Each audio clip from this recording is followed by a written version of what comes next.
अस्सलाम वालेकुम नाज़रीन, मैं हूँ उमर और आज मैं जा रहा हूँ अपनी साइकिल पे।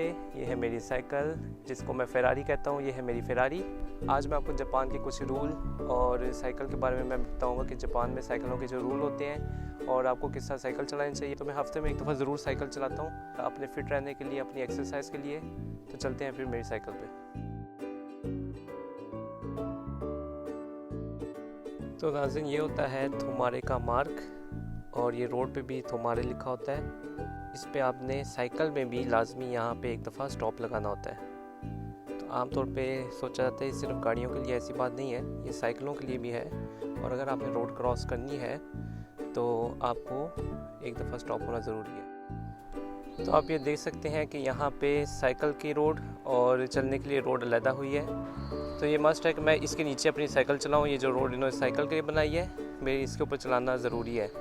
अगर मैं साइकिल जहाँ पे चलने वाली जगह है वहाँ पे मैं चलाऊँगा, जहाँ पे लोग चलते हैं, तो मेरा चालान भी हो सकता है। फिर ऐसी रोड जहाँ पे सिर्फ फुटपाथ हो, वहाँ पे साइकिल चलाने की जगह ना हो फुटपाथ के ऊपर, जिस तरह ये अब सिर्फ चलने के लिए फुटपाथ है, तो आपको अपनी साइकिल यहाँ पे चलानी है, रोड की साइड पे, और वो भी लेफ़्ट साइड पे, राइट साइड पे नहीं। ये राइट साइड है, आपने लेफ़्ट साइड पे अपनी साइकिल चलानी है। अच्छा, ये मज़े की बात है, मैं आपको दिखाता हूँ। मेरे ऊपर जहाज़ गुज़र है, ये जहाज़ ऐलान करता हुआ जा रहा है, लोगों को एहतियाती तदाबीर देता हुआ जहाज़ जा रहा है। तो जैसे मैं बताया कि यहाँ पे साइकिल नहीं चल सकती इस फुटपाथ के ऊपर, लेकिन जो 13 साल से नीचे के बच्चे हैं या 70 इयर्स के ऊपर के जो बुज़ुर्ग हैं या फिर जिनको जिस्म में थोड़ी माजूरी है, वो यहाँ पे साइकिल चला सकते हैं। उसके अलावा आपने साइकिल अपनी इस रोड के ऊपर चलानी है। जो साइकिल उसे खेशाड़ियों कहते हैं। खेशाड़ियों का मतलब है लाइट व्हीकल। तो इसलिए आपने अपनी साइकिल इस रोड के ऊपर चलानी है। अगर आप इसकी पाबंदी भी ना करें तो ये भी चालान हो सकता है। 3 माह के अंदर की आपको जेल हो सकती है, 5 माह के अंदर का जुर्माना हो सकता है। तो ये जेल का मैं इसलिए कह रहा हूँ कि ये नहीं कि आपको फौरी जेल हो जाएगी। तो पहले आपको नोटिस आता है और आपको कहा जाता है कि आप ये पैसे पे करें। अगर आप पैसे पे नहीं करते तो फिर आपको जेल होने का ख़तरा है। तो अगर आप जुर्माना पे कर दें तो आपको इस तरह जेल नहीं होगी। अव्वल तो मैं अपनी साइकिल इस जगह पे नहीं चला सकता। अच्छा, बिल्ली मुझे देख रही है। आप लोग तो शायद मुझे देख नहीं रहे, लेकिन बिल्ली मुझे ज़रूर देख रही है। मेरी बातें गौर से सुन रही थी। अभी जैसे मैं इसकी तरफ कैमरा किया तो शर्मा के आगे चली गई है। तो ये रोड पे मैं साइकिल, इस जगह पे साइकिल नहीं चला सकते। लेकिन अगर आप साइकिल चला रहे हैं, यानी कि गाड़ियाँ बहुत ज़्यादा हैं, ट्रैफिक बहुत ज़्यादा है, आपको कोई ऐसी मुश्किलात आ रही है कि आप रोड के ऊपर साइकिल नहीं चला सकते, तो उसकी फिर आपको इजाज़त है कि आपको मजबूरी में आप यहाँ पे साइकिल चला सकते हैं। अगर सामने से कोई बंदा आ रहा है तो आपने अपनी साइकिल की स्पीड डाउन करके उसको गुजरने देना है बंदे को, फिर आप आगे साइकिल चला सकते हैं। तो ये है वो बिल्ली जो मेरी बातें बहुत गौर से सुन रही थी। मेरा ख्याल है इसका भी साइकिल चलाने का इरादा है। तो अभी मैं आराम कर रहा हूँ थोड़ा सा। मैं साइकिल चला के यहाँ तक पार्क तक पहुँचा था। छोटा सा पार्क में नज़र था आराम करने के लिए। और मैं आपको साथ ही बताता चलूँ, अगर आप साइकिल जापान में चला रहे हैं, आप एक साथ 2 साइकिल चला नहीं सकते, आपस में बातें करते चला नहीं सकते। वो भी चालान हो जाता है क्योंकि वो ख़तरा होता है 2 बंदे एक साथ साइकिल चला रहे हो तो सामने से आने वाला भी डिस्टर्ब होता है। साइकिल चलानी है तो आगे पीछे होकर चलानी है, चाहे वो आपका फैमिली मेम्बर हो, जो भी हो। एक साथ आप 2 साइकिलें रख के नहीं चला सकते। फिर हेडफोन लगाना भी मना है साइकिल चलाते दौरान, वो भी चलाना होता है। मोबाइल को इस्तेमाल करते हुए आप साइकिल नहीं चला सकते।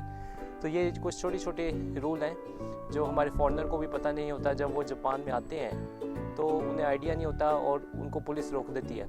हाँ, शराब वगैरह नशा करके साइकिल चलाना ये भी बिल्कुल लॉ के ख़िलाफ़ है। हम लोग तो मुसलमान, हम शराब नहीं पीते, तो ये हमारे लिए एक अच्छा है कि हम शराब ना पिएं। फिर बच्चों के लिए हेलमेट लगाना ज़रूरी है। बच्चों के लिए ये है कि आप हेलमेट पहन के अपनी सेफ्टी के कपड़े अच्छे तरीके से, फुल बाजू का कहा जाता है कि आप फुल बाजू के कपड़े पहने। जो बड़े हैं उनके लिए तो फिर भी ठीक है, लेकिन जो बच्चे हैं उनको ख़ास तौर पे जब आप साइकिल पे बिठाएं, जापान में बिठाएं, तो आप उनको फुल बाजू के कपड़े और फुल पैंट पहना के, तो फिर उनको साइकिल पे बिठा के, उनको हेलमेट वगैरह पहना के, तो उनको साइकिल पे बिठाया जाए। तो मैं कुछ जैपनीज़ को देखता हूँ जो यहाँ पे साइकिल पे जा रहे होते हैं। वो बच्चे छोटे छोटे बहुत प्यारे, उन्होंने अपनी सेफ्टी के पूरे यहाँ पे गार्ड पहने होते हैं, अपने घुटनों पे गार्ड पहने होते हैं। 2 साल 3 साल के बच्चे बड़े अच्छे तरीके से साइकिल चला रहे होते हैं। चलते हैं फिर आगे।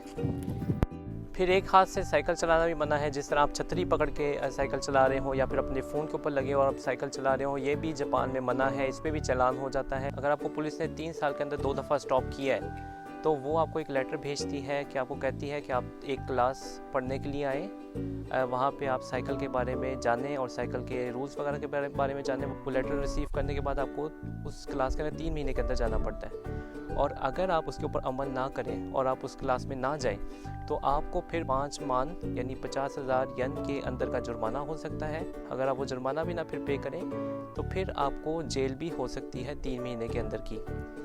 तो यानी इन चीज़ों की इतनी सख्ती है, आमतौर पे हम इन रूल को भूल जाते हैं। हम लोग साइकिल चलाते ध्यान नहीं देते कि जापान में साइकिल के मामले में भी इतनी सख्ती है। तो हमें इन चीज़ों का ख्याल रखना चाहिए।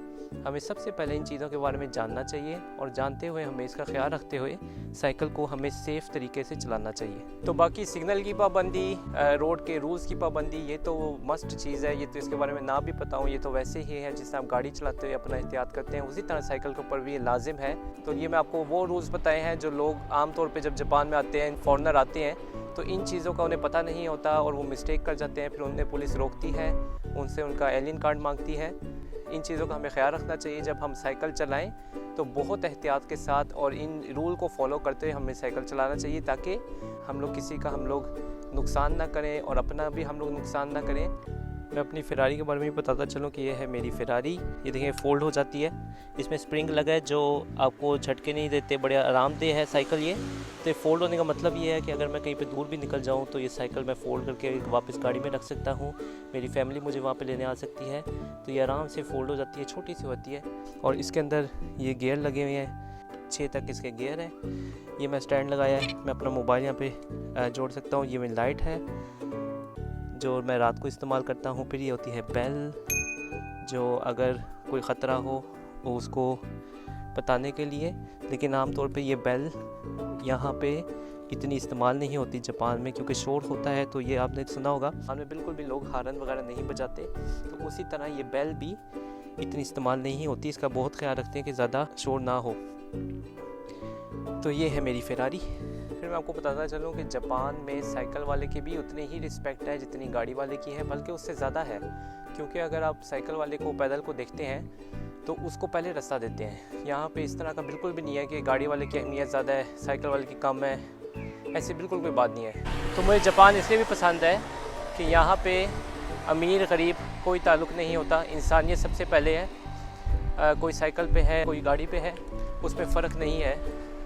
इंसान इंसान है, उसकी अहमियत को यहाँ पे लोग सिर्फ लफ्ज़ों से नहीं, वाकई हकीकत में करके दिखाते हैं, वो नज़र आता है। तो मैं आपको ये चीज़ दिखाना चाहता हूँ। अगर मेरी साइकिल है और मैं यहाँ पे रोड क्रॉस करने के लिए खड़ा हूँ, तो देखते हैं क्या ये गाड़ी मुझे जगह देगी कि नहीं। ये गाड़ी मुझे जगह देगी कि नहीं, पहले क्रॉस करने के लिए मेरे लिए रुकती है कि नहीं। ये देखिए, इन्होंने भी मुझे जगह दी है और उन्होंने भी मुझे क्रॉस करने के लिए जगह दी है। तो गाड़ी वाले ने मुझे रास्ता दिया।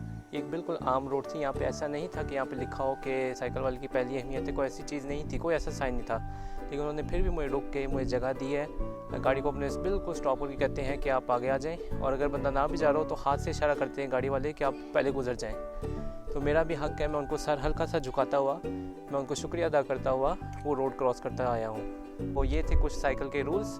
तो मैं आगे चलता हूँ अपनी साइकिल पे, अपनी मैं एक्सरसाइज जारी रखता हूँ। मुझे इजाज़त दीजिए। अल्लाह हाफ़िज़।